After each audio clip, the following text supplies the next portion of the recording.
It's time to start Dishin Days with your hosts Tony Moore, Michael Mattis, Justin Lee Hareld, and Araceli Aviles.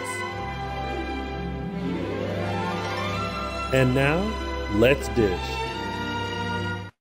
Hey, happy Sunday, everyone. Welcome to Dishin Days, where we give you a full recap of Peacock's #1 award-winning, current 11-time Emmy-nominated soap opera, Days of Our Lives.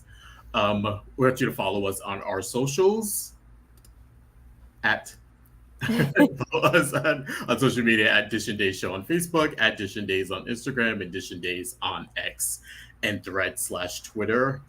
If you're watching us now on YouTube, please do us a big favor and hit that like button. Also hit the subscribe button and do us a favor and hit that notification bell so you will be alerted whenever we post new content.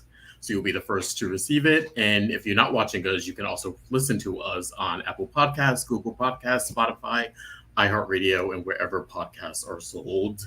And do not forget to check out our former co-host James Lott Jr. on his channel on YouTube, JLJ Media, where he covers the rest of the soap block. It's I'm forgetting what surprise. It's General Hospital, it's Young and the Restless, and what's the other? Bold and Beautiful. Bold and Beautiful. And he also does his original audio dramas that he has there. So go check him out, James Lott Jr. at JLJ Media. That man has zero free time. I know. He must have zero free time. Yet I see him off and about, so good for him. He's doing telethons. He has a whole, again, JLJ Media. He's doing everything. This is usually the part of our show where we give our final thoughts, but actually today we have a little surprise for you. First, Tony actually isn't here today. As you can see, he is off taking care of some business, but he will join us next week. But in the meantime, we have a very special surprise guest for you. I won't reveal who it is, but I'll say this guest is a friend of the show. This guest always has amazing projects going on. This guest is a person about town and always has a story for us, always has something interesting and enlightening to say. And some tea. Yes. Every now and then. A good story with a sprinkling of tea. Yeah. Absolutely. So without further ado, our guest is going to come on and tell us about some amazing new projects that they are working on. So yeah, without further ado, our special guest for today is, fake drum roll, Thaao Penghlis. Hey. That's wonderful. You lucky people. Yes, we're very lucky to have you, Thaao. Oh, yes, let's stir things up then. How are you? I'm doing well. Thank you very much. Yeah, good.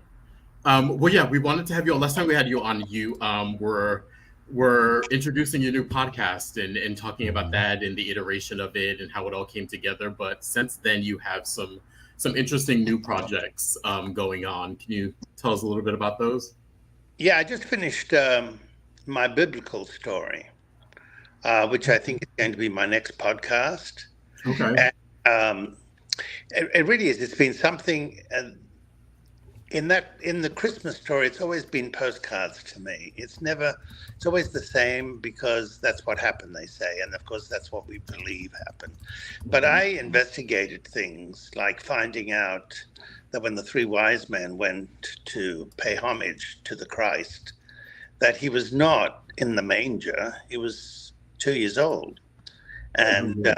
And so, we keep seeing the beginnings, and then it becomes much more glorified by having these wealthy men from Persia come in and do give their gifts, their 3 gifts of frankincense, myrrh, and gold. So I thought, well, where did they come from? And so I went on exploring about the story. And so it's also one I'd like to. It's a teleplay, so I'd like to do a script on it afterwards, but it'll be a 2-parter, and so it's that just finished.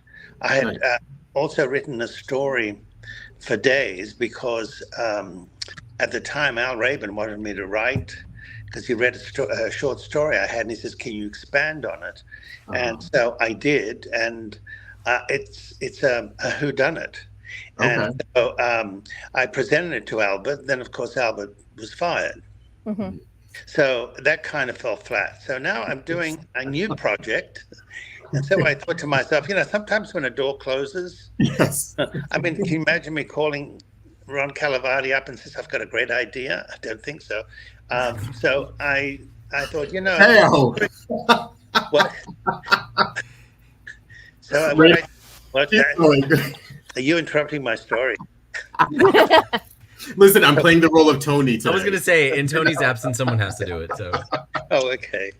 So I thought, sometimes when the door closes, you're saying, well, what do I do with this now? And suddenly this project came up, and I thought I could incorporate this story here. Mm-hmm. So I always say to people, don't give up on the initial idea. The initial idea was the seed that was planted so that you could tell the story. But there are many doors that will open and close. Yep. So eventually you will find the door. If it opens easily, it doesn't work. Do you know what I mean? I don't know why. It's like a love affair, If it's going too easily, you have to sort of say, oh, I'm bored, I want to struggle here. So that's what I've been doing. And also my cookbook, Seducing Celebrities, 1 Meal at a Time, has come out. And I thought, it had come out earlier. And when we were doing the Days of Our Lives book, and we went around the country, they were supposed to take my book with them. And they decided not to. And we put all the energy into the Days book, and that went to a #1 bestseller. And my book just sat there idly. And I just went on to do a lot of work. And then I thought, well, where am I going to go with this? Yeah. And so I left it alone. And then the publisher called me up and says, we need to look at this book again because it's a good book. And so far, what I've gotten from people who've read it, they love the stories that deal with. And when you open a cookbook, it's just about your recipes and how wonderful the food is. But I thought, well, I've met so many wonderful artists along the way. Yeah. And what was my relationship with them? And so I decided, well, why not tell the story and then also add the cuisine? And so in my head, when they called me up and asked me to do the cookbook, I came up with 75 recipes. And because I'm not a person who looks at cookbooks, I open the fridge and say, okay, so what am I going to make? Exactly, yeah. And so, and depending on, because these days, originally, people used to get invitations to come for dinner, and they sat at the table and they were very happy to have someone cook a meal for them. Yeah. Now, they you never ask a Greek, what can I bring? Okay. Because to me, I say, I don't know, just bring something, or I'll say, oh, make it expensive, or how about cash? Okay. Cash for dinner, Yeah. And then, of course, now it's a whole different matter. Oh, I can't eat this. Oh, no. That doesn't. So you get these difficult people who didn't have the decency to tell you, oh, by the way, I'm a vegetarian. I'm allergic to onions and garlic, and that'll put me in the hospital. You only find out after you've gone shopping and made the whole meal. Yeah. That's what's become in the 21st century of how things have changed. It's not a privilege anymore. Yeah. It's something that people take for granted. And then how about when you've made the dinner and everything is wonderful, and then you don't hear from them?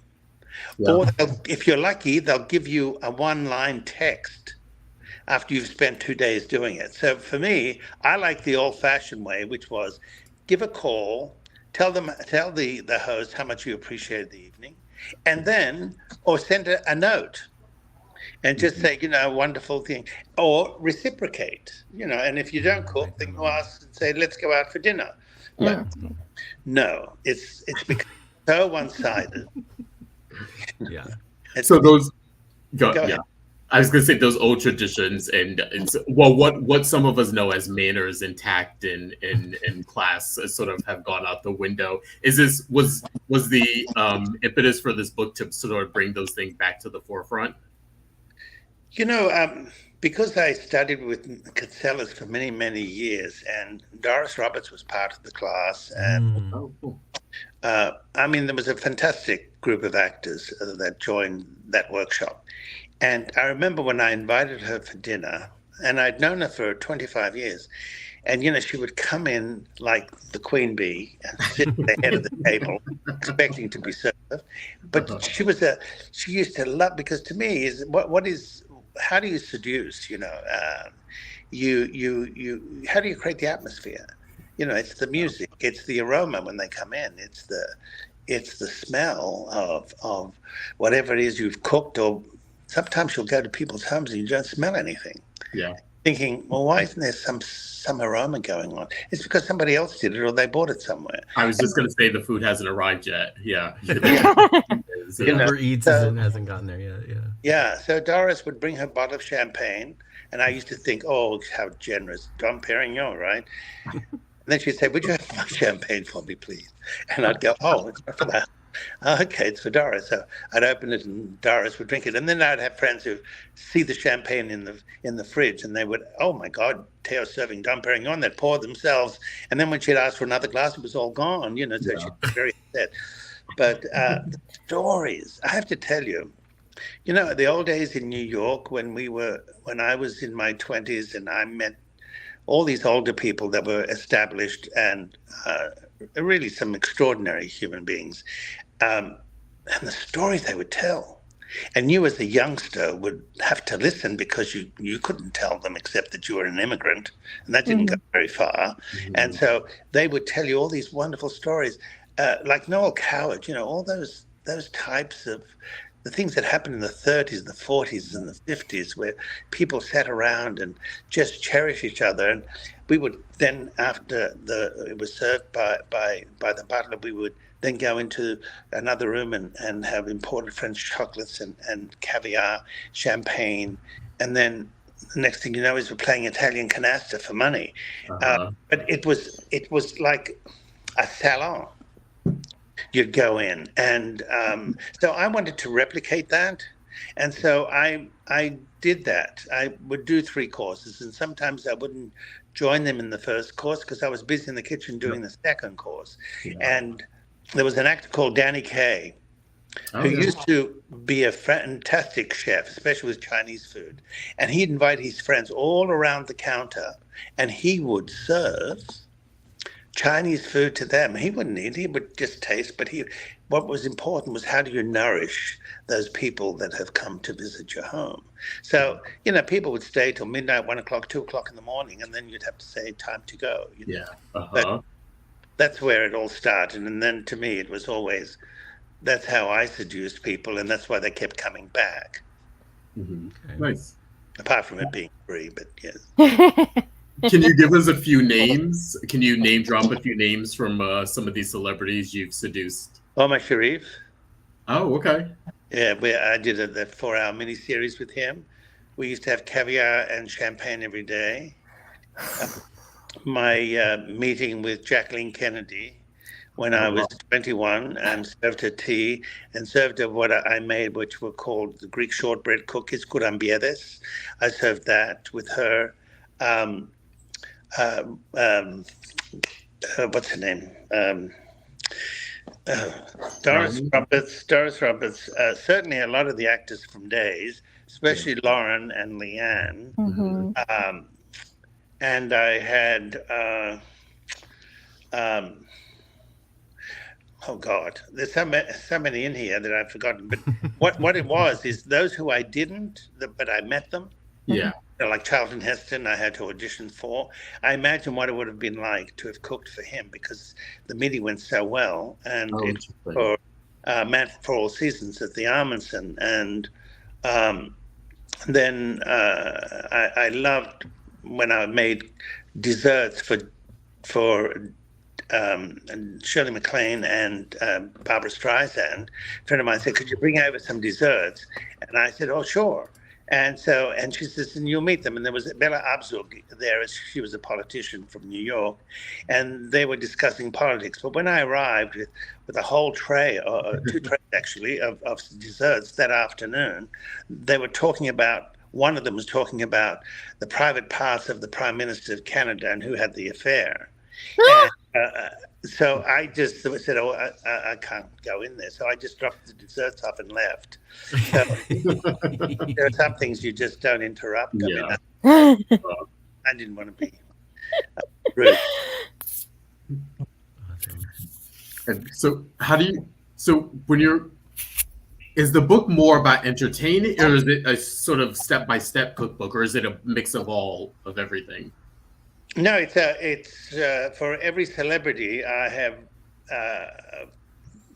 written 3 recipes for each celebrity, so that makes it 75 recipes. Got it. Okay. And it's about the day that I used to have in New York when I had $180 in my pocket and I couldn't afford to spend too much money because of rent and how much they were paying an apprentice in those days. And so I used to have a can of ravioli, and I swore that I would never eat ravioli again. And I haven't, because every time I see ravioli, I just go, "Oh my God." Yeah. Thaao, is there a special dish that, I know this book is tailored for others, but is there a special dish that you love to make just for yourself that just hones in on a special memory for you? I think Thanksgiving has always been something special. Sometimes I'll do duck instead of turkey. But I had a lot of my friends who got older, and some in their late 80s and 90s, and I would cook an entire Thanksgiving meal for them because there was no family left. Yeah. And so that, to me, I mean, if we say it's a time of thanks. I remember Jo De Winter, who was an actress, and also Theresa Aviles was another who did Kojak, and I had worked for him twice, once in Kojak and once at the Geffen Theatre. I did a play for him.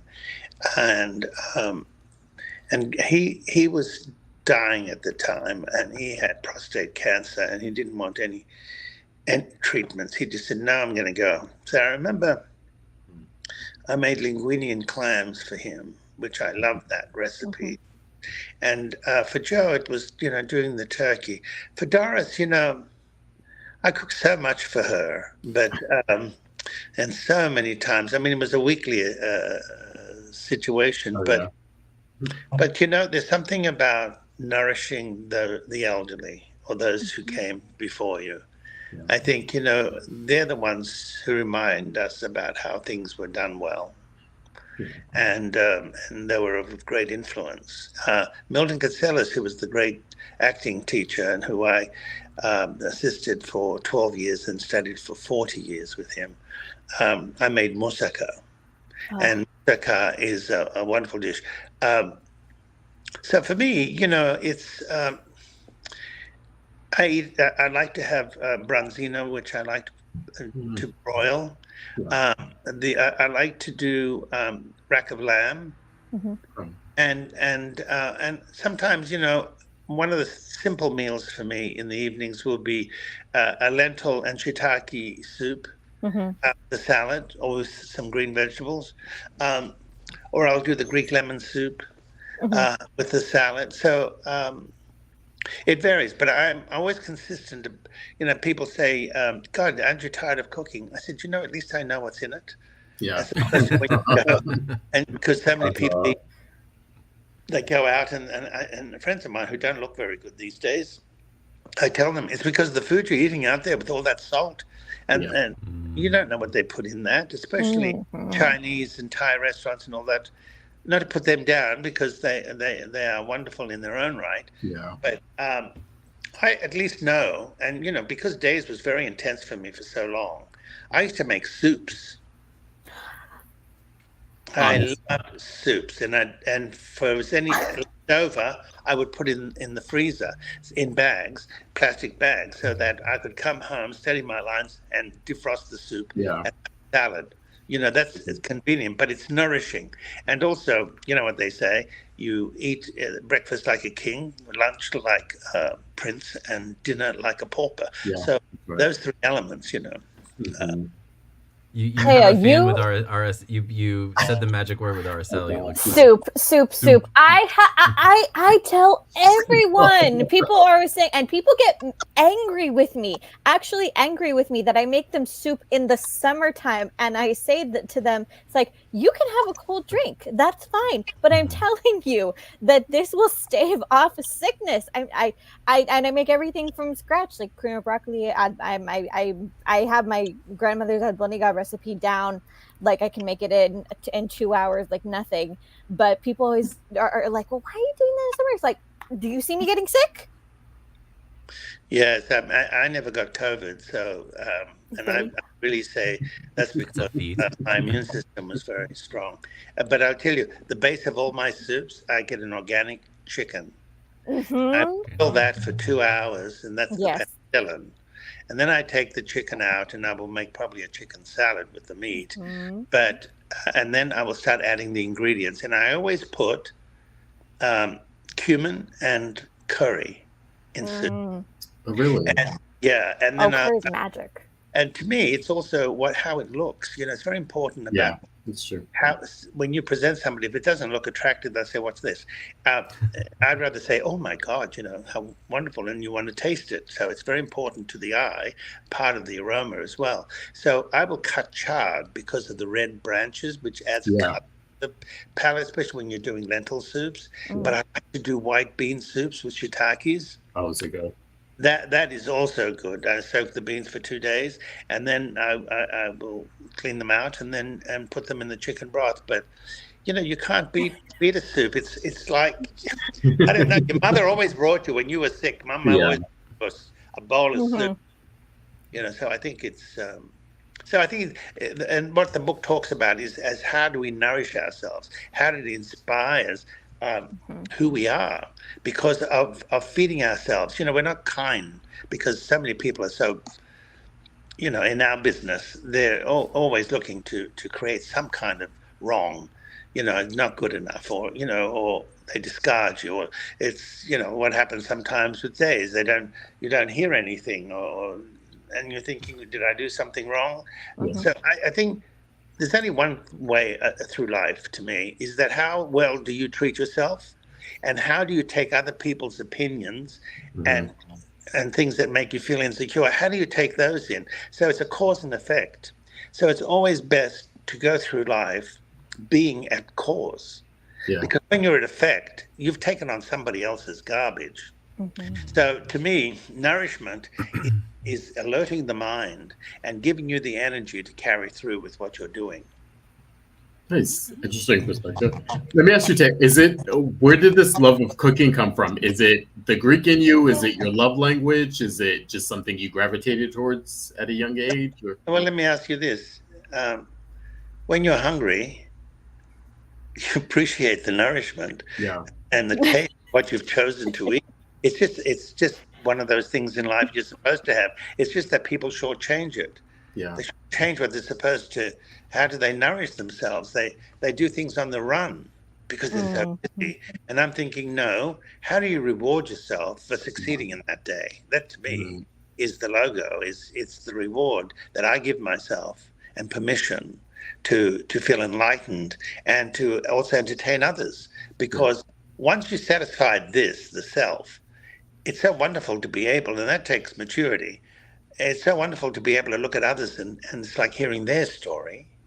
And what can I do for you rather than what are you going to do for me, which is what goes on in Hollywood. That's a poet. Thaao just said the poetic way. I learned when I was 18, if no one was going to feed me, I had to feed myself. Yeah, but it's also like a special art and skill to be able to entertain people and to have people in your home all the time. I used to do a bit. I don't do as much of it now, but I used to do a bit of entertaining and dinners and things like that. And it's a lot of work to not only plan a menu. It's also being considerate of your guests and thinking who, like you said earlier, like who eats what and who doesn't, and making sure you have enough room for people and there's enough food for everyone and the ambiance is set. Everybody's considered, Yeah, it's a lot to take on, but it is rewarding when you do it. But not everybody can do that. I mean, not just in terms of money, but a lot of people don't have the aptitude to do that. Yeah, well, you do host social battery. Yeah, you do host a beautiful Friendsgiving, Justin. I've heard great things. Yeah. You know, and the thing about Thanksgiving is it's a beautiful table. Yeah. You know, when you think of all the elements, the cranberries and the pies and the turkey or whatever you're going to cook. But I think in many ways, because the world has changed so much, and a lot of, I think since COVID, the rule book has kind of been thrown out the window. And so we have to constantly remind people of how to treat you. It's like, you don't know how to treat me, I'm going to show you. And so it's very important that you keep your dignity and don't let people take that away from you. And to me, it's the same feeling with the source of food. It's how you treat yourself in the end.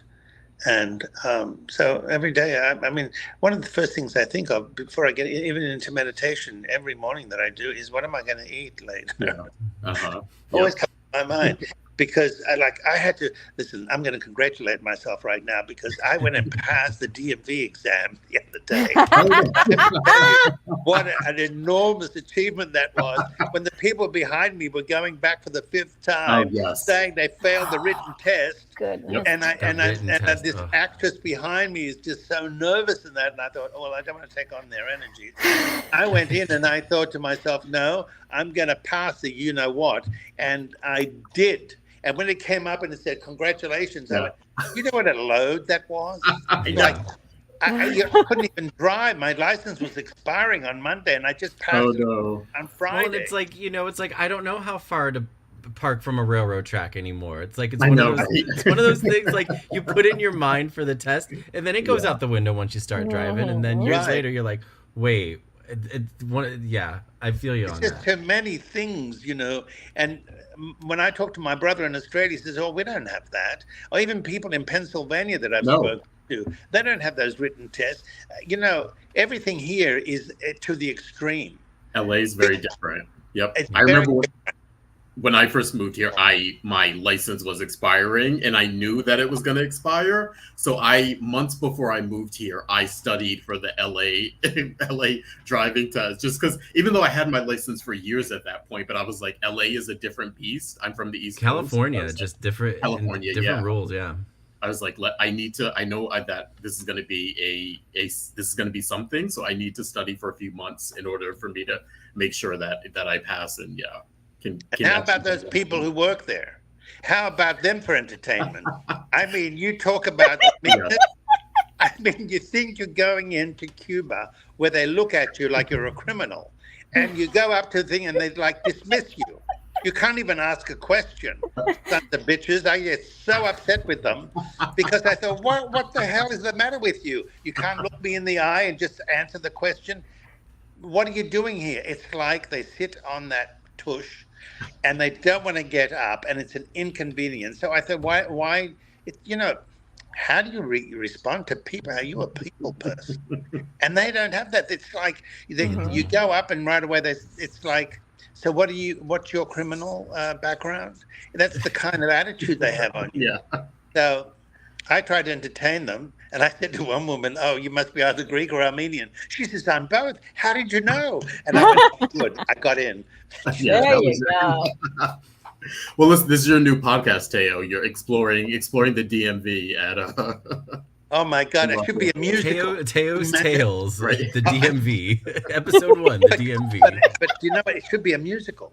It would be a fabulous musical, having all these, foreigners coming in who can't speak English and start singing songs in their languages and feeling rejected and some collapsing on the floor. They just can't go out and drive because they failed the test. I mean, and then you have the ones inside.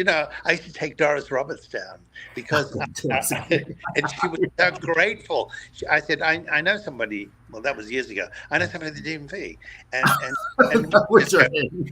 she used to. It was like someone gifted her $1 million. Yeah. Oh my God! Because that's how it affects us. Yeah, it's like when the police stop you, and the way they treat you, you're thinking, what's the attitude?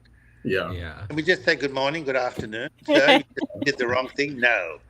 They gotta feel big and powerful. So big and powerful. Oh, you know what? Well, good to know that you will be able to drive yourself to your book event this coming Wednesday at the Grove. Just segue right into that. This coming Wednesday, May 22nd at 7 p.m. At the Barnes and Noble at the Grove. Tell us a little bit about what all is gonna happen there and what to expect. We'll be there, Tony and I and Justin. Araceli. I live on the other side of town. Sorry. Araceli lives on the other side of the city, so most likely not. But yeah, give us a little little taste of what to expect.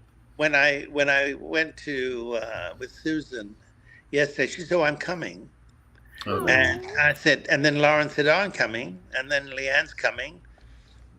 So I'm going to have a friend of mine who is a top psychic there. He's quite extraordinary. So I suppose there'll be, maybe 60, 70 people, I don't know, that are coming. And I'll have to read something or tell a story. So I'm looking to do, as I said earlier, to do the Cuban story, I think, because that's what the seed was planted and how the title came about. And then, I'm surprised that quite a few fans are coming. And so, and sign autographs and the book. And then the next day I'm going on to Lifestyles, and they're picking me up to go down to Simi Valley, and I'm going to do 3 stages. I'm going to do the first, my career. The second stage is about cancer. I'm going to have a doctor there talking about it and how to overcome, and talk about the support system. And then the third will be me cooking. And I'm thinking, this is the dish I'm going to put, because how many times has someone come into your house and said they're a vegetarian? So I always have shiitake mushrooms and pasta and pine nuts and truffle oil and mint and basil.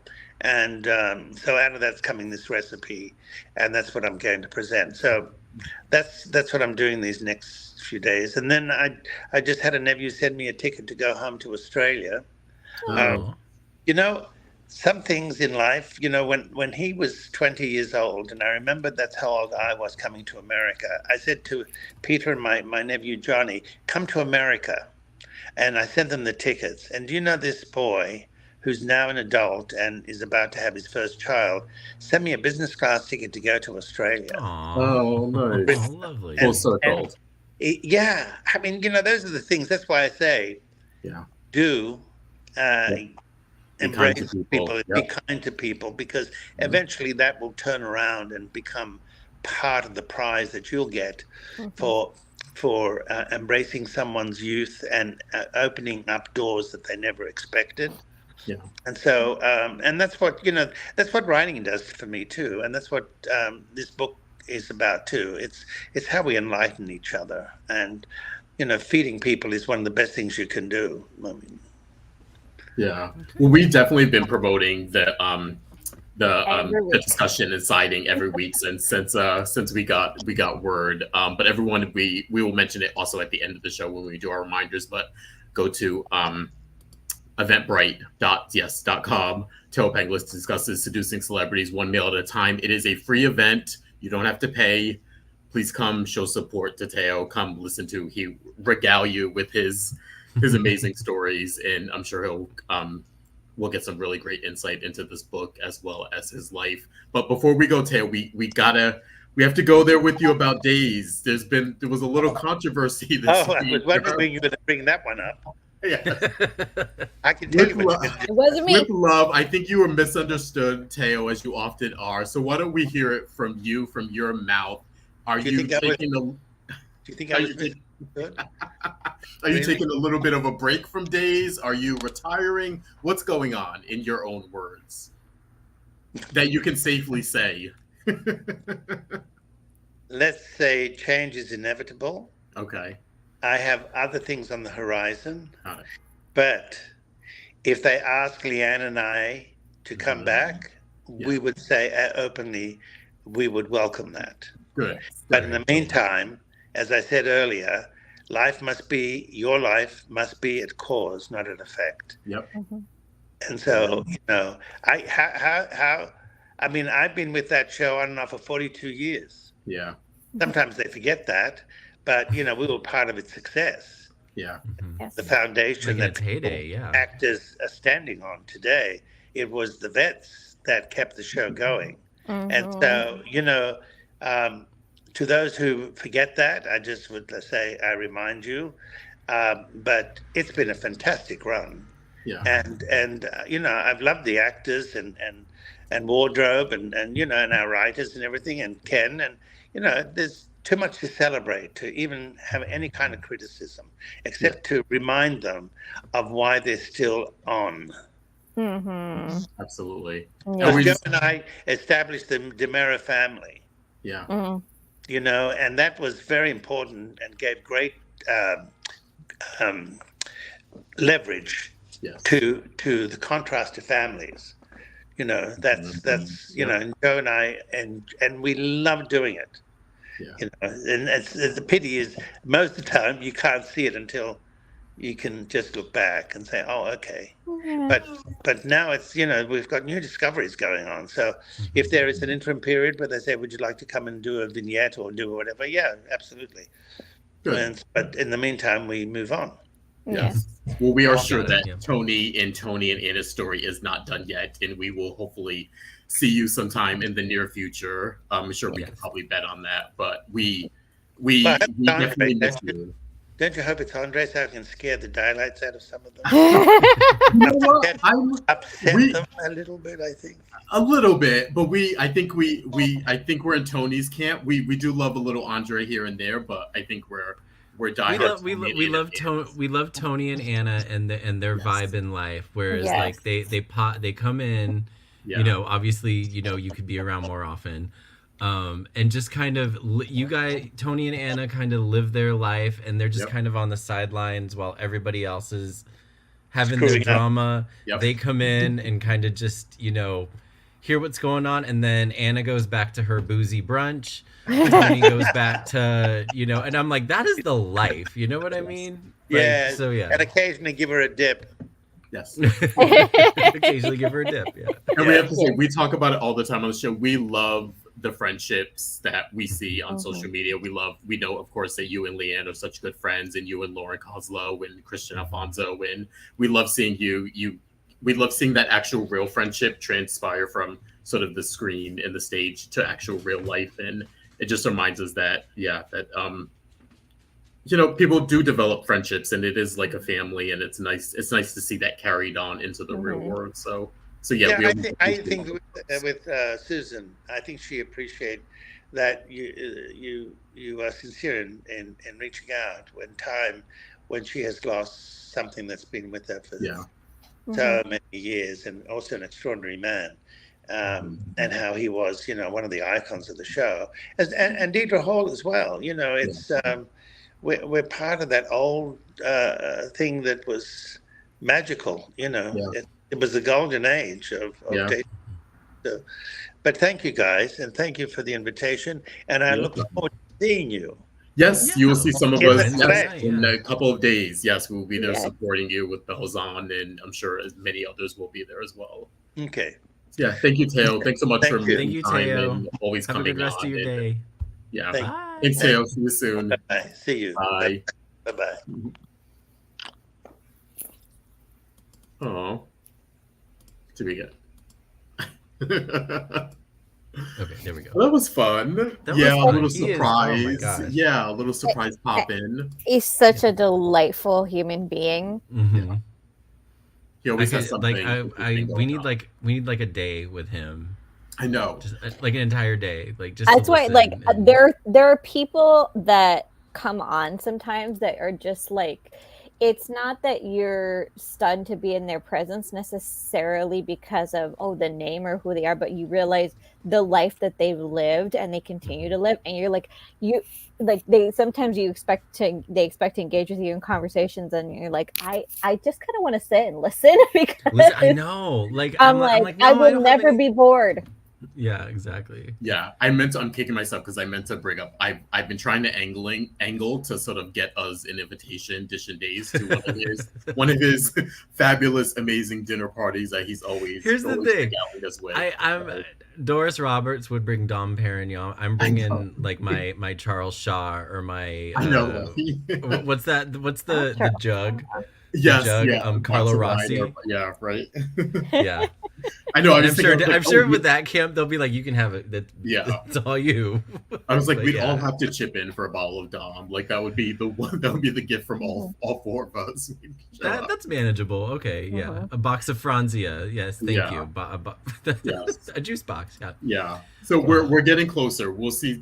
Some of us will see a Thaao on Wednesday. So we'll see if he extends an invite. Then we'll see. But yeah. Now that we've interviewed Thaao, actually we still have a show to do. So what did you guys think of this week of days? Good.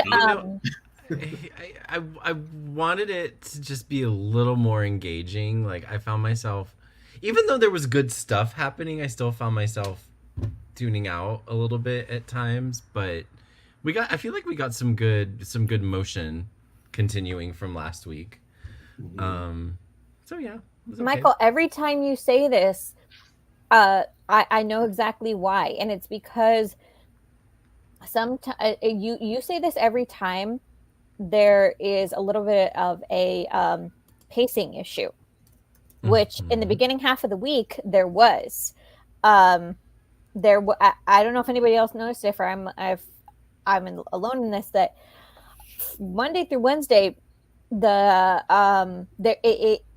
was getting a little bit of a whiplash, wondering if I'd missed certain scenes, certain continuity, and I was like, "Huh? Wait, what? They're doing what now?" Yeah, it's funny you say that because I noticed that too, and I was like, "Oh, are these like?" Because sometimes their shooting schedule, they'll shoot a bunch of scenes and then they'll get dispersed into the different storylines they need to. So I was like, "Wait, is this supposed to be a scene from like?" Maybe a couple weeks ago. Yeah, there were some like dialogue and continuity issues where I was like, oh, how did we get here? Or that line doesn't make any sense with what we were talking about. So I'm glad someone else noticed that, because I was kind of, there were a couple times this week where it happened where I was like, what's going on here? Am I missing something? Yeah. But yeah, I actually enjoyed this week. I thought we got some really interesting movement or like interesting developments with some storylines. And definitely like, there was one character during one episode I wanted to throw them out the window, and then 10 minutes later wanted to give him a hug. Okay, we'll go through that, but I was like, nope, you'd be out the window right now if you said that to me. But we'll get into that. All right, well, let's get into it now. We're 45 minutes in with our interview with Thaao, but yeah, let's get into it. So now we don't have the hourglass because Tony's not here, so I will notarize. Yes. It's now time to start. 1, 3. Dishin Days. Dishin Days. Oh, I missed that one. No, I just just getting And we are starting off with our first major storyline this week, and that is EJ's very bad day. This, of course, is EJ, Nicole, Paulina, Holly, Eric, Sloan, Stefan, Ava, Rafe, Jada, and a little bit of Leo thrown in there. A bad day that, I'm sorry, is deserved. Yes. Very, very, very, very you much smug son of a bitch. I am so glad that you lost your job and you saw your woman kissing another man. Even though I know it's probably going to lead to you doing more shit that you shouldn't, but I was like, that's right. You look defeated. Like when Paulina was telling him he was fired, he was like, you can't do that. And she was like, why can't I? And then he was like, He got too big for his britches. Yeah. Oh, for sure. I was surprised that it went through. I thought like he was going to pull out something at the end there to either like blackmail her or like, so I was surprised when the next scene happened and we saw the result of that, him sort of rushing home and being pissed. I was like, oh, okay, he actually is fired. Okay. Because I said this before when it came to Paulina, it's that you don't give people can say whatever they want, but you don't give them actual ammunition against you. Don't be so careless as to give them actual cause to get in your face or fire you. Yeah. So this happened, we're starting kind of at the end of the week with this, and this is all a result of the investigation into the little black book and the blood and whose blood was it. There was a fingerprint, all that jazz. So I guess we should go through that. We should go through what led up to EJ getting fired. Yeah. Yeah. So we have, so the week started. Yeah. So the reason we're basing this around EJ is because it's kind of two different storylines going on that just kind of EJ's a common denominator. So here's where it starts, is that, Ava and Harris and Stefan found Gil's little black book. They decided to take it to the police department, have the blood on it analyzed. Turns out to be Lee's blood with Gil's fingerprint. Can't possibly be planted because they're both dead, have been dead since last year, dead. So this is not something that could have just been pulled out of their hat. So they take the book to EJ. EJ says, no, I don't want to, basically. Not that it doesn't have merit. He just doesn't want to. He just doesn't want to. No, he doesn't want to because he doesn't like Gabby. So for all he's concerned, Gabby can rot in prison for something she most likely a crime she most likely did not commit. He won't hear of anything. Typical EJ. And let's be clear, no one's saying that this evidence outright exonerates her. Paulina brought that up. He's like, it's enough reasonable doubt, though. It's reasonable doubt just to reopen the case, so that they can continue to investigate. That's all they're asking. So what the assumption now is that Gil was looking for Ava. They went through this on the show. Gil was looking for Ava, but then found Lee, and then killed Lee. And it was hard to follow. I was trying to figure. I was trying to follow the assumed sequence. That's the word. Sequence of events. But I still don't know if I buy it. I think that's their theory, but I don't think their theory is right. It was confusing. I don't think it was Gabby. Obviously, I don't think it was Gabby, but I still think, I was trying to remember this again, and sorry to go off track. What do we know about what Kristen was doing around the time? We don't. We know nothing. We don't, right? She wasn't around. Here's the thing. This is why I say things were very confusing this week, because there were, maybe it's just because of the editing, it seemed like there were certain scenes that we didn't get. It seemed like there are times when we as the audience get a perspective that the other that we basically have more information that the characters on the canvas are not aware of. So when we watch it, it makes sense. But it seemed like that scene where Rafe went toe to toe with Ava. It was very difficult to watch because, one, it felt like it didn't make sense, because it felt like we as an audience were really catching up to, why is Rafe pushing so hard? And there were, and is there something that we missed? Is Ava really covering for herself right now, or does she really genuinely not have any clue what's going on?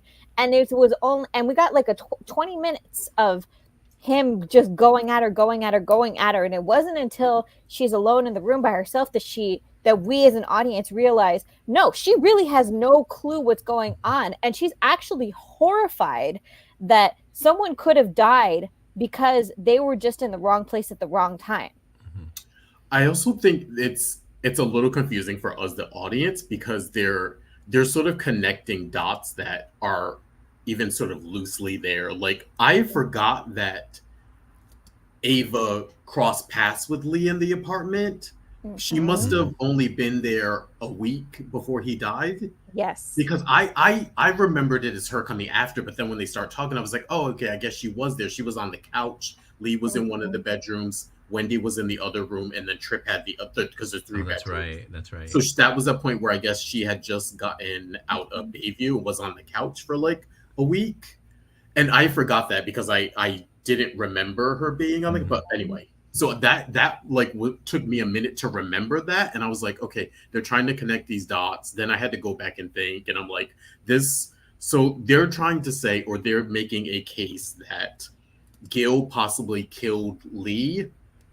I don't understand the connection yet. And I also don't know if this is just them grasping at straws at the idea that they're saying Gil killed Lee because of Ava. I think that Gil maybe killed Lee, or let me say this, in parentheses, killed Lee, because I don't actually think he's dead. But I don't know if it has anything to do with Ava, or why would it have anything to do with Ava? Because at that point, she wouldn't have. Would he have even known her? It's getting to the point where it's getting too convoluted. That's what I'm saying. Yeah. Details. There's too many people involved. There's too much to remember. It was 6 months ago, maybe more, that this all happened. Oh yeah. And more, so we kind of need, it's too much to remember to still not have an answer. Does that make sense? This happened way back. The first time this ever happened when I was watching was when they thought Kristen died. They thought Susan died. Neither of them were dead, and blah, blah, blah. And it just got so convoluted that I lost interest. And I was like, I don't care who's dead, who's alive. Just tell me. And that's the point I'm at with this. Like, let's get it revealed. However, I do think Kristen just has a very vested interest in this. And I want to know why. And it can't just be that she alone that she has an interest. I feel like she was involved. She knows what happened, and now she's pushing.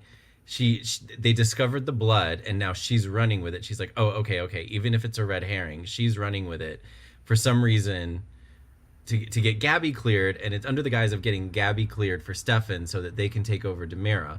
But I feel like there's an Kristen has an ulterior motive here, and she knows more than she's letting on. Your explanation, which is only slightly less convoluted than everything that we've been seeing on screen, does work with my original theory, which I haven't yet shared yet because only because this week kind of has been convoluted. Also, I also wanted to hold off only because we are still in script in strike writer scripts, which officially I was alerted had ended this week. So we will start to see Ron and his writing team's writing coming back, and so that'll hopefully give us some concrete answers and actually make sense of all of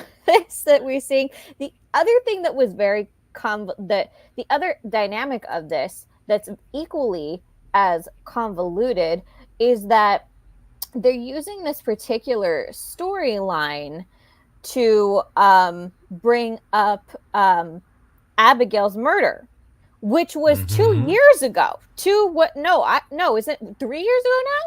2 years ago now. That's the other convoluted part of that was like, wait, did I miss something? How on earth are we bringing Abigail into this? I've been wondering, and I don't think we brought it up on the show because they were kind of blips on the radar during the week, the past couple of weeks, where Abigail was like intentionally brought up. Like it was Mother's Day, so they went to visit her grave. That's one example. And then, again, this week with Thomas, talking about how he wants to be a reporter like his mom. And then them finding, they found Abigail's journal. Yeah, like her work journal or something. Yeah. And so now they're bringing Abigail's murder back into the fold which is interesting. I'm curious to see where they take this. Yeah, because I feel like there's a little bit of rewriting going on here, and not just rewriting from the strike, but even now because remember, the whole reason Abigail was killed was because she was there at the wrong time. Remember, Belle was the target. And then we also have, speaking of the Lee situation, remember he essentially fingers Gabby before so that's why I'm thinking it has nothing to do with Ava. I think that this is a Lee Lee, Gil, Clyde partnership thing, because I personally don't think Lee's dead.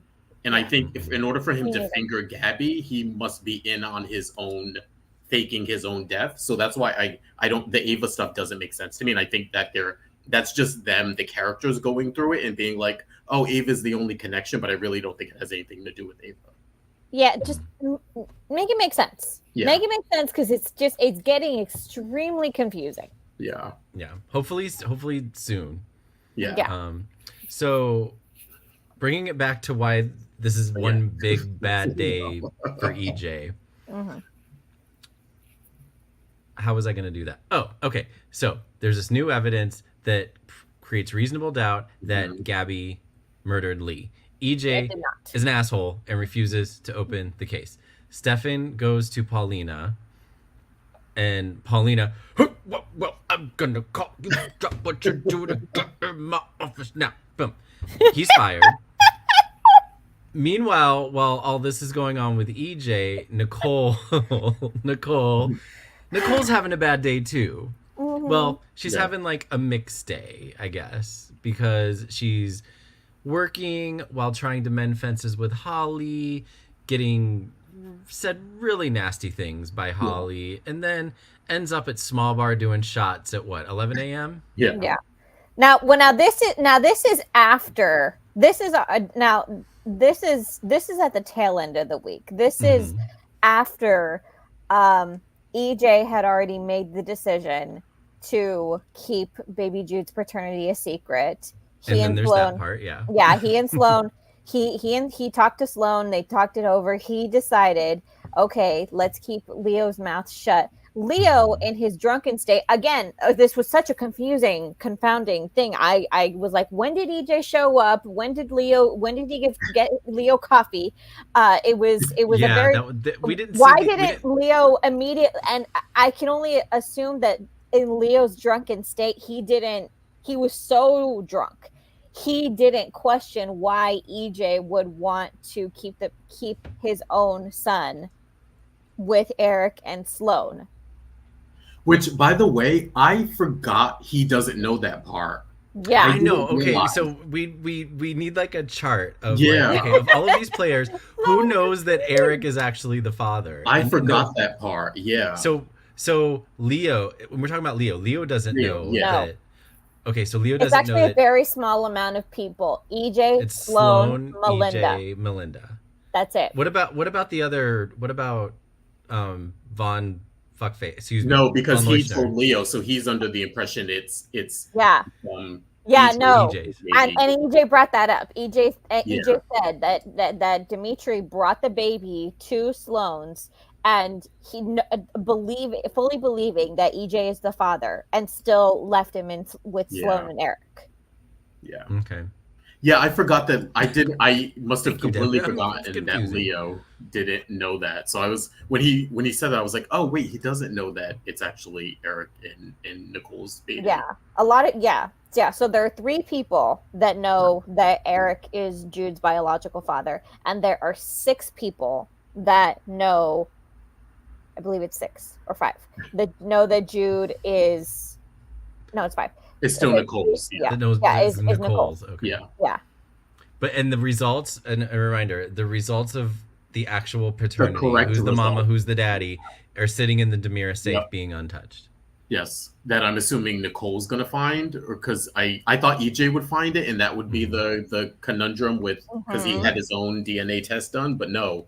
So yeah, those results are still sort of sitting there in the safe, just waiting to be discovered. And I'm thinking EJ has no use for them because he knows the truth. So I'm like, either Eric or someone else in that house is gonna find those results. It was a red herring. Someone's got to find it. It's another thing of like, make it make sense. Is it going to be EJ? Is it going to be EJ's new? What's her name? Oh, Rita. Meg. Veda. What's her name? Rita. Is it going to be Rita? No, Rita seems loyal. Rita's not a big enough character. Yeah, she's new, but she's not a big enough character. No. It'll be, what else is in that safe that someone would need to get? I don't know. Yeah. Well, I mean, time will tell. I mean, it's so convoluted. This whole week was just so convoluted, and truly the only thing that we can all consensus is that he's just having a very bad day because he found out that Nicole's baby is alive, but that he's not the father, so now he's going to keep his mouth shut. He just got fired from being DA, and now he has now he thinks that he at least can keep his CEO Demers, not realizing that Stefan and Kristen are working together behind his back and probably have the votes to oust him and input her as permanent CEO. Yeah. So his bad day is just going to get worse and worse and worse. And he also just walked in on Eric, drunken Nicole kissing Eric, that he will not take too kindly to, I'm sure. Yes. No, he already had that look of like, you know. Yeah. Not pleased, less than pleased. Mm-hmm. And what led Nicole to getting drunk in the middle of the day was not that she just decided to have a Tuesday fun day. It was the scene with her and Holly. And Holly was the character where I, in one moment, wanted to throw her out the window, and then later on wanted to hug her because she realized what she said was beyond shitty. And oh God, and it was like. And you know, it's like the scene, I thought it was very, very interesting because what you would expect from a scene like that. And this was like something I remember, you know, Sammy was horrible to Marlena and would say the nastiest things to her. And Marlena would slap her across the face, you know, much deserved. And that's where I expected it to go. But it almost like it had a different reaction with Nicole. Nicole just like all of it was brought back. And then the instinct of Nicole to not, you know, slap her or be mad, but to upset and try to hug her and then have Holly pull away. I was like, it was heartbreaking. And here's the thing. I understand the instinct. It's a beautiful motherly instinct. I feel like Nicole needed a good talking to this week in parenting a teenager. Yeah. The way you parent a teenager is not the same way that you parent your child growing up. Yeah. Yep. They become a different beast from age 13 on. Hence the word beast. You have to buckle up and you have to lay down the law. The problem was she flip-flopped and she made it about, and I felt this way since last week, that she made it about her own fears, which is completely valid. Don't get me wrong, but it wasn't effective in the way that she delivered it to Holly. She was flip-flopping it and basically giving Holly room to kind of argue and maneuver and negotiate when she should have said, "You're still grounded," period. Mm-hmm. Okay. And that should have been the end of the conversation. And if she says she hates her, she says she hates her. But it doesn't, at least it gives Holly little room to maneuver. And the other thing is that you do have to take everything that a teenager says with a grain of salt. They're gonna say that they hate you. They're gonna scream. They're gonna back talk. It's just what they do. They're testing boundaries. The difference in how you notice it's a teenager versus just a shitty human being is if they feel remorse afterwards, which Holly did. She didn't mean as soon as the words flew out of her mouth, she regretted them immediately. Yeah, I'm of two minds with this one, and going back a little bit to last week when I wasn't here, so I didn't weigh in on the Holly can't go to prom debate. I was totally on Holly's side. I thought Nicole was being unreasonable with not letting her go to prom. I didn't like the way Holly responded to that with the yelling and the screaming and stuff, even though I thought it was kind of funny. Especially when she was like, yeah, my mom's got to bug up her fucking ass about this prom. That killed me because that was the most realistic thing anyone on the show said in a long time. So I thought that was funny. But I will say, and I don't condone anything sort of Holly. I don't condone the mean stuff Holly said, but I will say I thought Holly brought up some really good points, and I feel like I think she's got some trauma and some issues from her childhood that is sort of coming up now. And I'm saying that not just I feel like sometimes teenagers will throw stuff at you just to be mean, but I feel like Holly Holly's not, she's pissed about the prom thing, but I also feel like she's dealing with other stuff. And the fact that she's in therapy now and going through that, I feel like that's bringing up all of these things. And I will say, I did, even though I haven't been on Nicole's side with parenting Holly lately, I feel like she's all over the place, and she's parenting her, like you said, Araceli, like she's a child as opposed to a teenager. But I did appreciate the fact that I think Nicole this week sort of acknowledged some truths Holly said when she was like, you know what?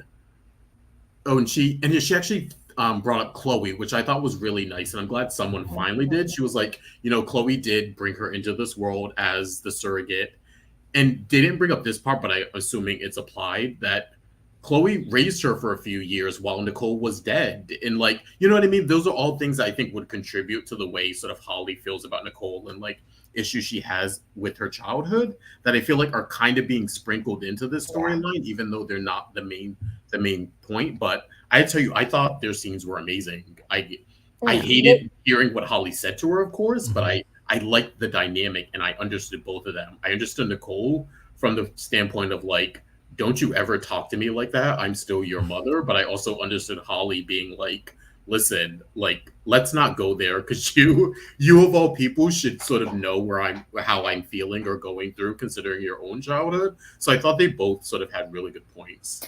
And here's where a neutral third party like Marlena should have been a part of that conversation from the get, because it wouldn't have escalated to that point and would have and it would have been what ended up being the conversation that Holly and Marlena had towards the tail end of the week, which was perspective. And seriously, no one knows the hell of raising a teenager like Marlena Evans Black. True. She made a comment about like she something like she knows about it, and I was like, oh yeah, Holly wasn't around for Hurricane Sammy Brady. Yeah. But one thing I did actually, this happened a few weeks ago, and I meant to bring it up, and I don't think we talked about it, was when Nicole and Brady made up and they decided to be friends again. Remember the Dimera mansion when after the whole Tate stuff squashed? And honestly, that part kind of angered me. It didn't anger me because they made up, but it angered me that they themselves saw and acknowledged the horrible things they've done to each other over the years, and were like, we're still friends. Let's be friends again, and let's move forward with our friendship. And I'm thinking to myself, you're still not allowing your children to be friends. So that point I thought was very hypocritical of them as parents to kind of come at this point of like, we have this relationship and we're going to continue it now that sort of like the dust is settled a little bit, but you're still telling your children to not be near each other and to not be friends and to not date, or I don't know. I didn't appreciate that part. I haven't been a fan of Nicole's parenting during this whole period. I think she's all over the place. I think she's agreed. Yeah, I think. And I get your point, Justin, in that, and I think initially everything was just still so raw. Yeah. And Tate and Holly don't have the same history that Nicole and Brady had. I think they've just been through so much. It was easier for them to bury the hatchet because they just know where each other's coming from. They know each other like that so well.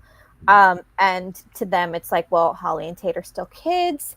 They, they don't have the maturity. Clearly, they don't have, their frontal lobes are not developed. They do not have the risk, the ability to assess risk behavior. Clearly, so it's them clearly being overly cautious. But yeah, something's gonna have to budge soon, because they, again, it's the whole thing of teenagers where it's like, you have to lay down the law, but when they make good points, you can't ignore them. You can't ignore them because it will haunt you. Yeah. I mean, like the prompt thing, it was like, okay, we'll just like put a tracker on her phone or find her a location or whatever it is, and like say you can go. Me and EJ will drop you off.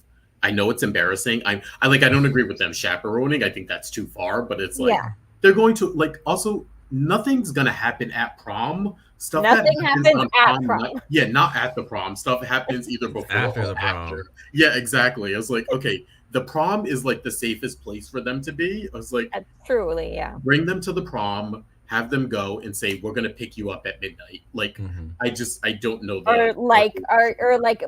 How about you guys go have fun, and then both sets of parents come pick them up, and then like we'll take you out to like a diner afterwards to eat, because I prom never has any good food.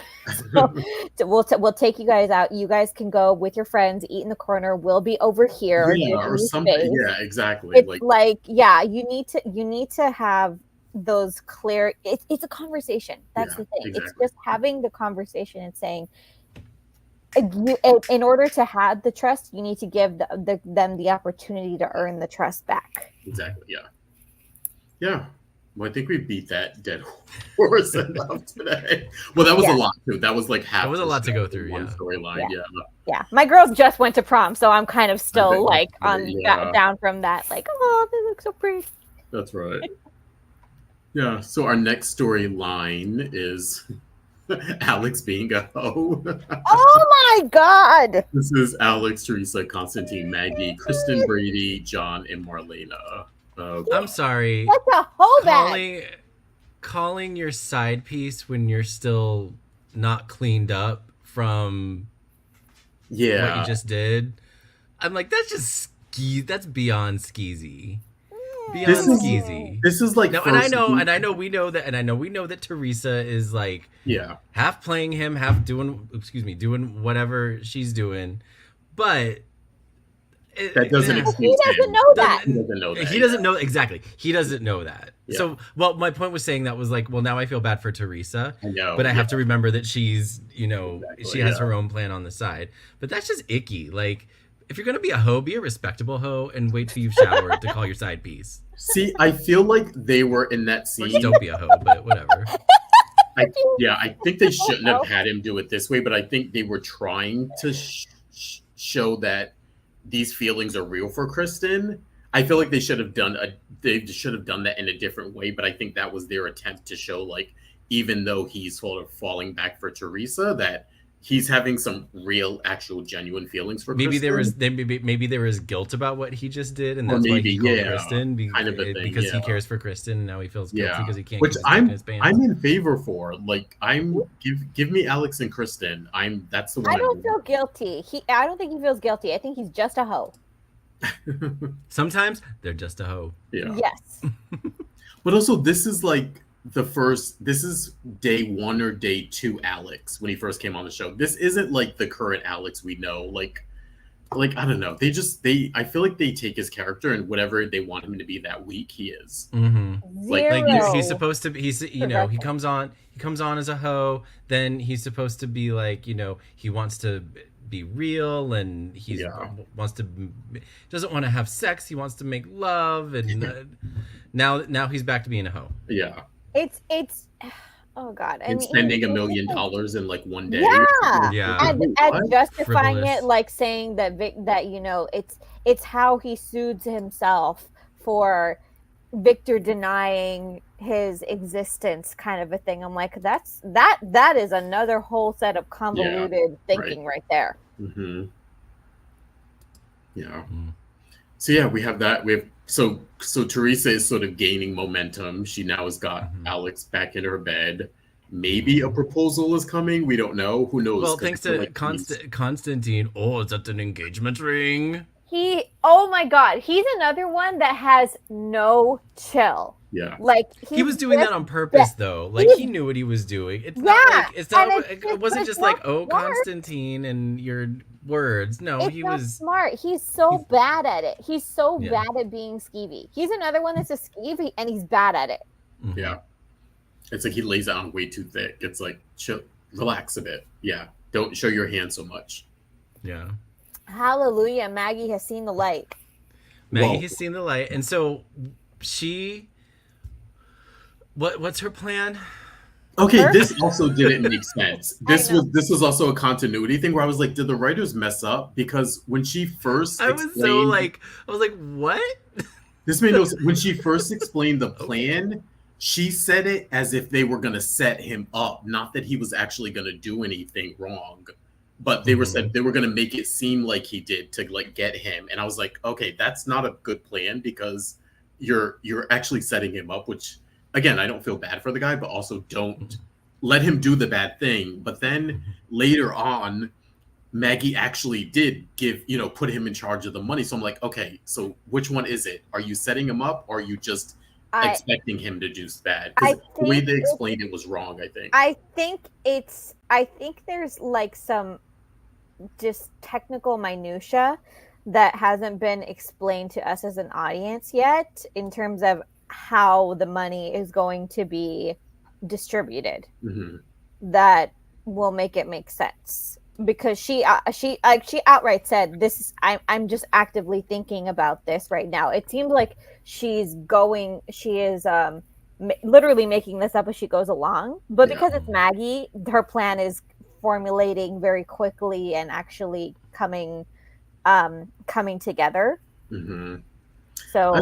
Part of me too. I was like, Maggie, girl, like you just literally found out 5 minutes ago. Stop pretending like this man has been conning you for months now. Like, like, okay, you're making the plan now, girl. Okay. Like, I like Maggie, but I don't know. She even though she's in the know now, she's still kind of annoying me. She's still needling Alex too, which I didn't like. Yeah, I was like, is this necessary? Yeah, you two. No. This week, given Alex's attitude, it was wholly necessary. I'm like, girl, you're almost gonna get conned. Like maybe you leave Alex alone for a minute. Like maybe because she knows that she's not gonna get conned. That's the thing. Yeah, 5 minutes ago she just found out. She's been conned for the past 6 months. But because she now knows what he doesn't, that she feels more in control now, and she's still looking at Alex like, you're still a perv, you're still a skeeve, you're still being reckless and stupid. Nothing has changed for him. I just don't like that they're still writing them like at odds with each other. Yeah, exactly. And I'm like, move on from. I'm not like saying, oh, this character is wrong, this character is wrong, whatever. I thought we moved on from that. Yeah, exactly. The whole Maggie and Alex being at odds each other over business. Like they don't need. It's not necessary. It doesn't. What does that add to anything? Yeah. And quite honestly, I think he deserves to know. Like, not everyone deserves to know. And on the plan, I like that they're keeping it close to the vest, so to speak. But I feel like she sort of has a duty to tell him. And I feel like she should have told him. Just wheeled him in and said, hey, Alex, this is what's going on. I'm working with John and Steve and Marlena. We have a plan. I guess just so you know, because he doesn't know he's not the real heir. But as of now, they're sort of sharing this money that Konstantin, is targeting. So I don't know. In her mind, I suspect she doesn't think he deserves to know because he's a liability, because he's a loose cannon. This guy has no chill. I mean, do we think it's Do we think it's possible that like it's an act, like them being at odds is an act for some reason? No. Like maybe she did tell him on the side that we didn't see, and they're playing along. I would love that. Pinged in my mind. I was like, oh, maybe it's just an act, but no, maybe it's real. No, if they were Xander, I would fully believe that. But no, he's a dum-dum. Okay. I could tell you though, they should have done that, Michael. That would make more sense. The idea that like they squashed their beef, she let him know, and they're playing up to sort of put Konstantin at ease. Like that would have been the better choice, in my opinion, than to have them still at odds over a year later. Like, yeah, but whatever. Yeah. Dum-dum. Yeah. So Konstantin is basically getting entrapped at the moment. So we have that to look forward to. We have John, Marlena, and Steve on the case, ready to trap him. Can I bring up something? I hope to God that they let Marlena do the heavy lifting. Otherwise Konstantin gonna escape the country with Maggie's money. I know, right? I'm sorry. Like, can I bring up something that's kind of relevant here, that's kind of relevant to the last storyline that I noticed? That we saw that Steve did not tell Kayla, clue in Kayla about Konstantin. We saw that he said he told her there's something going on, but it's not the right time for me to tell you. And she accepted that, which again is a sign of trust between partners. Mm-hmm. And then he went and I had a conversation with Ava, and she basically flat out admitted to him that when Clyde is caught, she doesn't plan on allowing him to breathe much longer. Yeah. Mm-hmm. And then he, at the end of the week, went to go see John, informed him of all the stuff that's going on with the Black Book, but left out what Ava said. Oh, true. Huh. John said, well, we're just going to have to prepare ourselves for what's to come. And Steve said nothing. Well, okay, if I were Steve and I had been through, and I remembered what happened the last time they were all involved with each other, I probably would have stayed silent too. Yeah, it could be Steve protecting. I probably would have been like, no, like let's not have a repeat of, like, and it wouldn't be an exact repeat, but let's not. The last time they all tried to work together to get Clyde didn't work out very well, and so, and maybe Steve is like, yeah, I trust Ava to pop this son of a bitch, so I'm gonna let her do it. Like, well, I mean, that's true. I mean, I totally understand him trying to protect John, but yeah, literally allowing Ava to go through with it kind of surprised me. See, I think Steve is fine with that. I mean, someone like Clyde, I think if it were a different criminal, he may have hesitation, but this is also in that previous scene they had talked about with Jada about Clyde is the one who killed our niece. Clyde is now targeting our children. Clyde is, he's done X, Y, and Z. If someone wipes him off the earth, it's fine. I kind of feel like he's okay with, and I kind of feel like part of it's twofold. It's one of protecting John, but also not involving John because he's more on Ava's side of thinking than maybe John's side of thinking. Mm-hmm. So it's sort of like, I can just keep my mouth shut because I actually sort of agree with Ava, so I'm not gonna.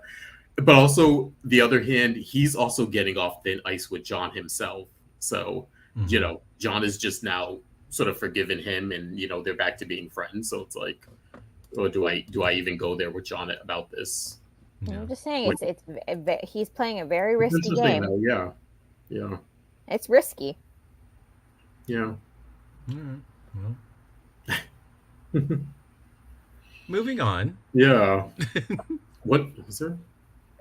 Something else. No, I was just trying to. Yeah. Okay, that was it. Yeah. No, I was thinking there was something else to that storyline. Okay. Next last major story is pickleball and hot dogs. This is, of course, Barbarette, Stephanie, Michael Pubho. Is it? Huh? Pubho. Jada, Steve, and Kayla. I forgot her name. I forgot the Pubho's name. Pubho. It's a term of endearment. I thought you were talking about Barbarette as the Pubho. Oh no! The hoe he picked up last week is the Pubho. Hey. So yeah, go get it, ho. I'm not throwing shade. I'm just I respect no. Unless they're calling their side piece after like Alex did. This lady seems like a respectable hoe. In defense of Pubho, run, honey, run the other direction. I mean, she kind of did. She was just like, whatever, bye. Like, she did. She was just like, whatever, bye. She's like, I'm going to go somewhere else, bye. She took it more as rejection, like, oh, you don't remember me? Like, you're going to pretend like you don't remember me because you're with this other girl kind of thing. Yeah. And what's her name's face when they Stephanie, when they were having their hot dogs or whatever, and the lady was like, hey Bobby, and she was like, yeah, like that. I don't know. Abigail Klein is like, her emoting lately has just been top notch. I was surprised that was her direction she took when she said, like, oh, maybe the woman knows you from Seattle. Like, I didn't even think of that. I thought she was going to be pissed of like, wait, how do you know this woman with you? Like, I thought it was going to be like a jealous or like, are you messing with this woman? Like, who is she? Kind of a thing. And it didn't go that direction. It went to the, oh, she may know you. Go talk to her. And I was like, oh, that's an interesting take on it. Oh my God. Yeah. So we're seeing him. Go talk to that hoe. I mean, I'm just like Stephanie. I was trying to think while I was watching this. I'm like, what can they write for Stephanie that's not central or centralized or centered around a relationship? Yeah. Like, what could they give her? Because all of her main storylines, it's like, it's just all, and it's just like, give her something new to do. I just crave something new for Stephanie and Abigail Klein. I like her in PR mode, but they usually try and tie that to someone. It's tied to Chad or tied to Everett, or it's like no, exactly. It always involves a relationship. Yeah. It always involves a relationship. I want to see her and Paulina. Like, put her in Paulina's camp. Get doing the PR. Get her away from the Spectator and the paper. Yeah, just I remember when she used to race cars, and that was fun, Stephanie, and like, or give us something a little bit like that of like, oh, remember when I used to be so adventurous, and I don't know. I feel like they used to be a schemer too. Yeah. It was could. I think Abigail Klein could do. They could do a Kristen flip, we'll call it. And I think she could. I mean, Stephanie hasn't always been like good girl. She's done some shady stuff in the past too. So she's not. I mean, she switched a couple. She switched Parker's DNA test back in the day. So she's not above doing some scheming when she was younger. Yeah, but no, I'm with you. Give her something else to do besides chase after now Everett and. So they're getting closer again while he's also turning into Bobby, and he doesn't know he's turning into Bobby. So now I feel like we're fully into DID now. Yes, we are. And I take such issue with Steve and Kayla taking a back seat on this because you take a back seat when your adult child is in just a general relationship. You do not take a back seat when your child is in a relationship with someone who has what now we can clearly see is a severe mental illness. Yeah. And it's funny because they were basically up her ass before about just dating people. And like, remember we had those weeks of Steve being the overprotective parent because Stephanie was out late or like, she's seeing this Everett guy and we don't know who he is. It's like they're 30 something years old. Like it's fine. Yeah, I mean it's not you don't have to go as far as like telling her what to do. She's an adult. They wouldn't do that, but you at least have to have a conversation with her and say, honey, how are you going to just go back to dating this guy as if nothing happened? Yeah. They're noticeably absent on the storyline. Yeah, it is a little noticeable considering they had that conversation about Bobby with Jada, which was nice. Which was nice, but she kind of gave them some backstory on Bobby. Yeah. But then they're still not like, the concern for Stephanie still didn't. I speak to Steve and Kayla right now. This is when it is okay to meddle, just a little bit. Yeah. It's okay, Stephanie, you're in danger, girl. It's okay. But Kayla, they've established that Kayla's busy at the hospital. They're short-staffed, so because there's no doctors besides her and Sarah, I guess. And it's funny because Tripp's the only one who left. Tripp is like only one doctor left. Only one doctor left. Now, he was rushed into doctorhood. Now, do we think that was a hint? Do we think that we're getting a new doctor on the canvas soon? I kind of was thinking that too. I was like, oh, is this an excuse for them to bring someone else in or someone back or something? I kind of thought that too. I was like, oh, she's like talking about being short-staffed. And you know who it's not going to be? It's not going to be that doctor that Jennifer was seeing and that they turned into a monster. Oh, the stalker. Yeah. Oh, God, what was his name? I forget. Chat room, do you remember? I don't remember. That was a good little arc, yeah. Was it that Australian guy? No, not Glenn. Not Glenn. No, his name wasn't Glenn. What was his name? Oh, no. Start with a G, I think. I don't remember. But I remember I know who you're talking. I know the Australian guy you're talking about. No, that wasn't him. Yeah, it was the guy. Okay, this one was a few years ago. They introduced him, and it was Dr. Shaw. Dr. Shaw. Yes, Dr. Shaw. When they introduced him, they had one actor, and then when they flipped him to like the bat, they hired a new actor, and it was just like I know. It was a little jarring. It was like, oh, he's the new Dr. Shaw. Okay, yeah. Anyway, Anyway, it won't be Dr. Shaw. No.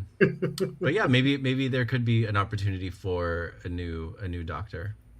I know there's so many people to bring back, but yeah, we'll see. So I think that was it for that storyline. Well, wait, there was so we just basically got confirmation that it's more or less DID, and he's switching back and forth, and it's happening maybe more often now. Yeah, but I do think Everett isn't aware of Bobby, but I think Bobby is aware of Everett. If that 100%. Yeah, I think that's what's happening. Yeah.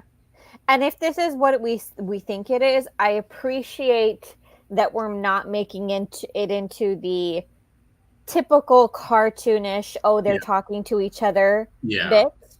We seem to be leaning more into the realistic, what I understand to be the more realistic aspect of what this disease is. Yeah. It's not, I'm Everett with glasses, and no, I'm Bobby, so I take off my glasses. It's not Superman and Dark Superman. It's not that. Like one button's undone for Bobby, and like, but it buttoned up is Everett or something stupid like that. His hair's parted. Oh wait, he barely has any hair. Right? His hair's short, so that wouldn't. Who knows, Michael? They could do that. Yeah, it's slick back for Bobby and drag out that Gabigail wig. Oh boy! He goes out. Everett comes back. Gabigail. He has blonde hair if it's Bobby, and it's dark hair if it's Everett. Oh my god. Okay, that about wraps up our main storylines. And before we get into our tidbits, we just want to remind you, subscribe to our YouTube, subscribe to us on social media, Dishin Days Show on Facebook, at Dishin Days on Instagram, and Dishin Days on X and Threads/Twitter.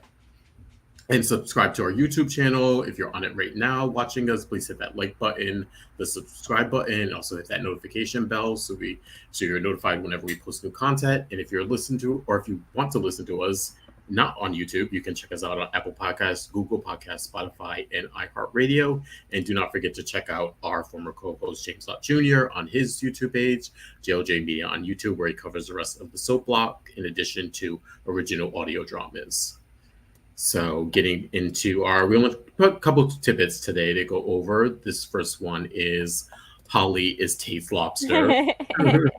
Very nice, Michael. This, of course, is Holly, Tate, Sophia, and the other guy, forgetting his name. Aaron. Is it Aaron? Aaron. Okay, let me say this. This has been bugging me the whole time. Why they're all friends? Why don't they just tell them and use Sophia and Aaron as covers? This makes no sense to me. I was like, how are they allowing this to happen?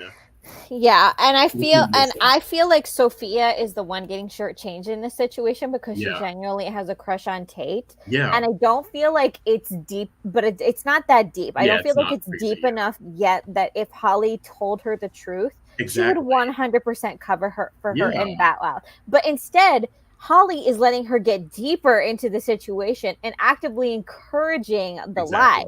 Yep, that was driving me crazy. I'm like, wouldn't you just tell her, like, hey, don't say shit, but me and Tate are secretly seeing each other. I need you to do me a solid.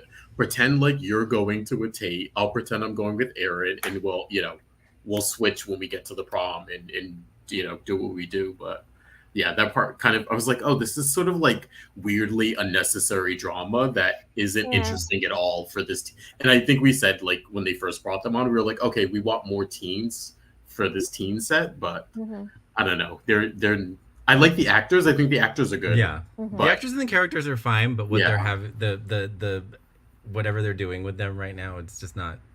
It's not a good introduction for them. I feel like they need to come in stronger, or like give them something else to do, or I don't. Yeah. To be fair, I didn't feel like Mimi Lockhart's introduction back in the day was that great.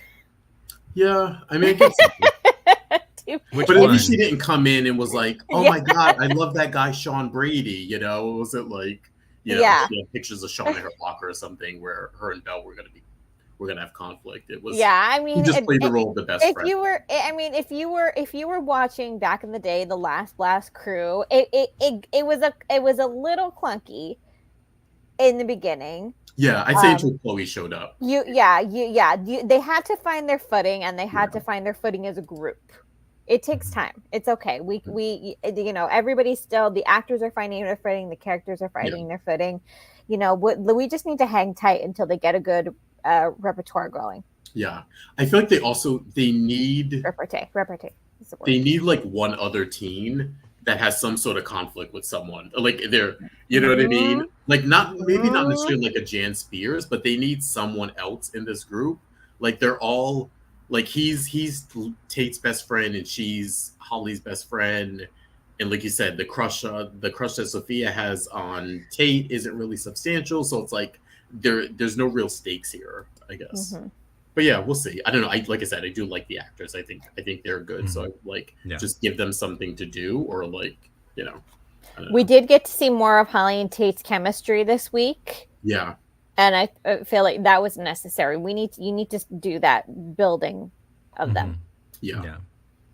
And I like new Tate. Like I've said this. Like I mean, I guess he's not new anymore. He's been on like a month now, but I thought he really blended in nicely. Yeah. Mm-hmm. He doesn't look too old. I know. Twitter. I was worried about that earlier, but I think that concern is completely gone. I don't think so. I think he looks. I wish I had his this guy's genes. Guys, people mature at different ages. Mm-hmm. It's fine. I was more worried about him with the other teens, other quote unquote teens, but they actually looked good as a group, so I'm not worried about that. In Marnie, we trust. Mm-hmm. For sure. Yes, and last but not least, last tidbit here we have is engaged again. And this, of course, is Sarah and Xander, which was really sweet. We got a actual life-size real baby Victoria. These two have the cutest proposals. Every time they get engaged, it's always cute. Uh-huh.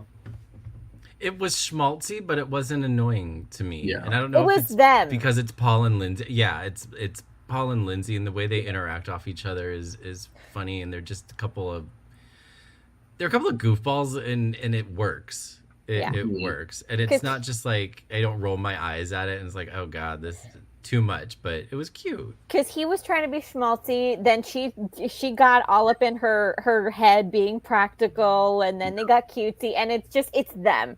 Yeah, for sure. Yeah, I'm happy with it.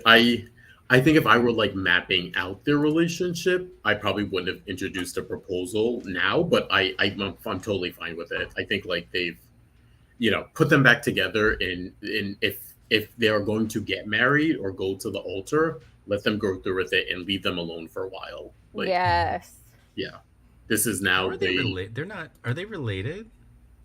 Not by blood, right? They're not like because their parents are They're married, not related by blood.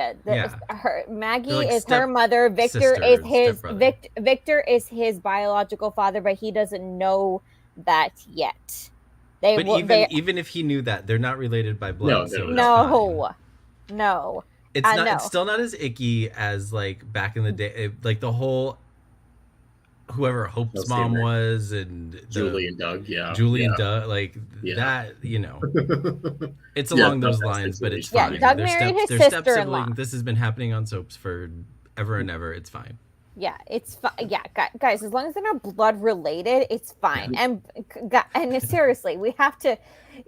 We would be the first ones to figure out West Virginia on. Who is blood related. It's okay, and truly, I would much rather them have a quick wedding. He said, I just want us to be a family. Yeah. Period. Let them have a quick wedding. Let them be happy, because when shit hits the fan, he's gonna need her. Mm-hmm. He's gonna need that stability to hold on tight to. Yeah. Someone's asking. Sarah's biofather is Neil Curtis. Yes. Someone's asked. Colleen was asking. Yeah. So Mickey adopted her, so she is still a Horton and still Maggie's. Yeah. But Neil Curtis is her father. So yeah. Yeah. So that happily ever after. Well, yeah. We like seeing those two together, and yeah. And I like how they've been writing them lately. It's like put them in other conflicts. Like I like that they're part of the Konstantin Maggie stuff. Like keep them there and let their relationship not be a focal point of drama. They support each other. They ground each other. They do best when they work as a team, and they work really well as a team. Yeah. Mm-hmm. And I think we have some stuff we've been talking. Of course, we kind of know the mom is on the horizon somewhere. So we know that she's coming, and so that'll be some conflict there. But so we'll see how that works out. But yeah, I'd like that it's not drama filled. Yeah, but yeah, that was our week this week. And before we get into our segments, Tony is not here, so unfortunately we don't have a 3 snap. So we are going to move on to our next segment.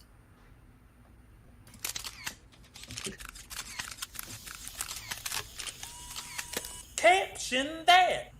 All right, this week's Caption That photo comes courtesy of Eric, John, and Marlena with baby Jude in the stroller. And this week's caption goes to Brianne Yu, Eeyore1017 on Instagram with her caption, "Did baby Jude just say, 'That's a fact'?"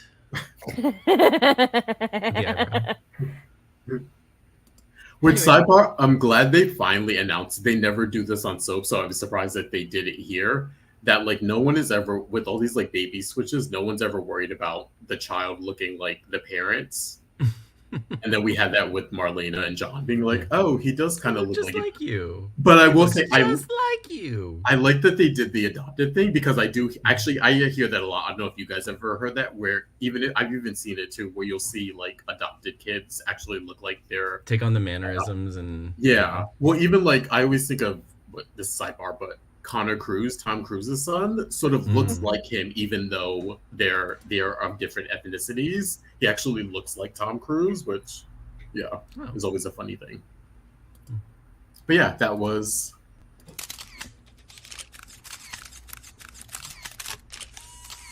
Caption that. next up we have Those were the days. All right, everyone, taking you back to May 16, 2008, where we had the birth of Joey, of course, son to Steve and Kayla. And this was sort of their sort of the culmination of their reunion when Steve came back to the show alive and well and sort of mended fences with Kayla.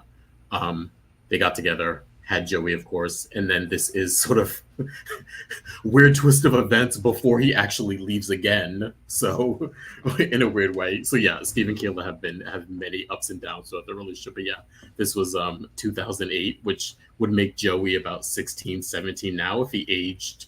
But even Sora's, he's only about a decade older, maybe, or less than that. Less than that, yeah. Yeah, he's about 25, early 20s. So yeah. So yeah, that was May 16th, 2008, when Steve and Kayla welcomed Joey Johnson. Those were the days. Next up, we have It's a gift. And this week's It's a Gift goes to Lady Whistleblower, Mr. Leo Stark. Girl, you better be careful where you sleep. I don't even remember this from I must have been not paying attention when he did that. It was at the top of the week. Right. Uh-huh. Leo, don't drink and sleep. Oh, God. Not in the park. Go home. No, yeah. It's a gift. And next up we have, I completely forgot I was skipping over. News and gossip. And start off, we have some casting news. A few different casting tidbits dropped this week. The first one is we have casted Felicity and Kennedy Garcia. As you know, the past couple of weeks, Chanel has been talking about her favorite customer, who is Felicity, who is someone who's living and thriving with Down syndrome, and just was sort of a positive example of someone who growing up with special needs, who Chanel saw and we used as an example of kind of the choices her and Johnny are going to have to possibly make going in the future about their baby. So yes, so we will be seeing Felicity this week in the form of Kennedy Garcia here, who is an actress who has Down syndrome and seems to be very popular. She has some really good credits behind her. So, and I think I want to say right before we got on, maybe an hour before, go to Raven's Instagram. Her and Kennedy are doing this cute little TikTok dance and kind of hanging out and having fun. So you get to see her personality a little bit as a little preview before we see her on this coming week. So yeah, welcome Kennedy Garcia to the show. Kennedy Garcia to the show as Felicity. So we'll see her this week. And next up, more casting news. This one's interesting. We have Patrick Muldoon here, who is playing one half of Mike Manning's parents, not on Days, but on the Bay, where he is Emmy nominated. Patrick Muldoon, the father, of course, I'm forgetting this actress's name here. Forgive me, but they're playing the conservative parents of Mike Manning's character. And if you don't know, Mike Manning plays an out gay man on the Bay who's sort of come out and recently married his partner and had this really interesting storyline the past couple of years. So yeah, they are going to play the conservative parents of Mike Manning's character. Who they sort of disowned him as he married a man this past year. So yeah, interesting twist of fate. We have Patrick Muldoon, who played, of course, the original Austin. It's come back a couple times here and there over the years, playing Mike Manning's father, who played Charlie on Days. So yeah, some nice fun behind the scenes casting news with the Days connection there. So yeah, so check that out. That'll be on the upcoming season, which will probably premiere either later this year. Mm-hmm. And last but not least, in casting news, we have one of our favorites, Chriselle Staus. In addition to having a hit reality show on Netflix, she is going to be co-starring in a new Netflix movie called it's a holiday rom-com called Hot Frosty, opposite Lacey Chabert. This one, Lacey sort of falls in love with a snowman who comes to life as a man, and so sort of ensue. And I think Chriselle is playing a friend or part of the friend group of Lacey. So this is a Netflix, of course, holiday rom-com thing. So it'll premiere in during the holiday season, probably November, December, and we'll keep you posted on that. But yeah, good to see Chriselle acting. I know we have the new season of Selling Sunset coming out soon, I think. So yeah, it's nice to see her, not only that, but so sort of back to acting. So yeah. Just when you think that holiday movies have run out of storylines. I read it, and then the funny thing, I read it and was like Hot Frosty writing it, and I was like, you know what, let me keep going just to see what this movie is about. And I was like, okay, this did not disappoint. I was like, yeah, did not disappoint. So a snowman who comes to life, who falls in love with Lacey Chabert, and there's some magical elements, of course, in there. So yeah, I will say, what's his name? Oh my God, Michael something. There was another movie about a snowman coming to. Oh, Jack Frost. Oh yeah. Yeah, that one did it first, I'll say. Yeah. But that was more of a love of a father and son. So I thought that was cute. Anyways, Okay, moving on. All right, we have reminders, guys, of stuff's coming up. New season of Hacks. Deirdre Hall's episode is coming up. She'll be on episode 7 of Hacks' new season, and that is this week, guys, May 23rd. This week's episode, May 23rd, she will be on the show. I believe the storyline is that she plays the mother of one of the main characters. He had brought it up saying, "Oh, Deirdre Hall's my mother," and so yeah. What's funny is that the episode they shot where that was brought up was shot at CBS Television City in the hallway where Young and the Restless and Bold and the Beautiful tape. So there was that, because the storyline was that Jean Smart's character was doing a talk show.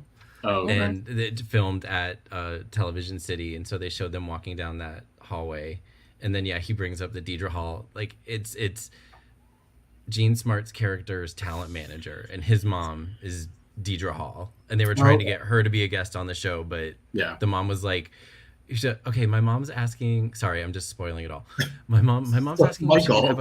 My mom's asking if she can have a car to the studio and then keep it afterwards.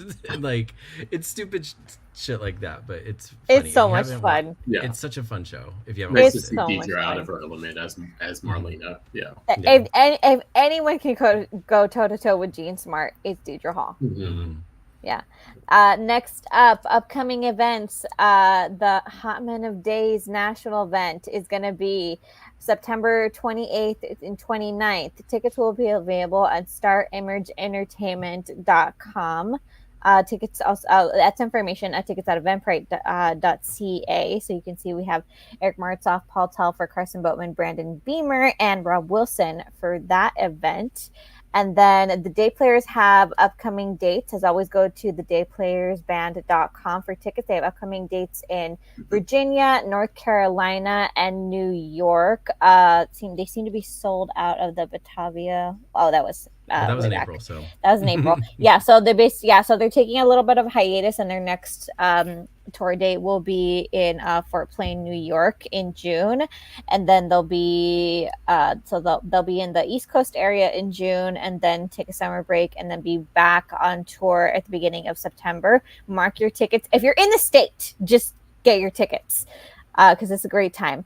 And as we had already talked about at the top of the show, this coming Wednesday, May 22nd, Days' Thaao Penghlis will be featuring his new cookbook, Seducing Celebrities, 1 Meal at a Time, at the Grove here in LA, the Barnes & Noble there. It's a free event, but reservations are encouraged at eventbrite.com. So if you're in the area, please check that out. Upcoming events to keep in mind if you want to plan ahead. We have the Samantha and Friends Golden Age of Hollywood, the weekend of September 14th and 15th. Go to samanthafriends.org for tickets. And Eric Martzoff rocks Montreal. So Eric will be doing his own show June 1st at the Montreal Airport Marriott Hotel with the help of a couple of his friends, as you can see. Tickets information at eventbrite.com/Star Image Entertainment. Yes, and that was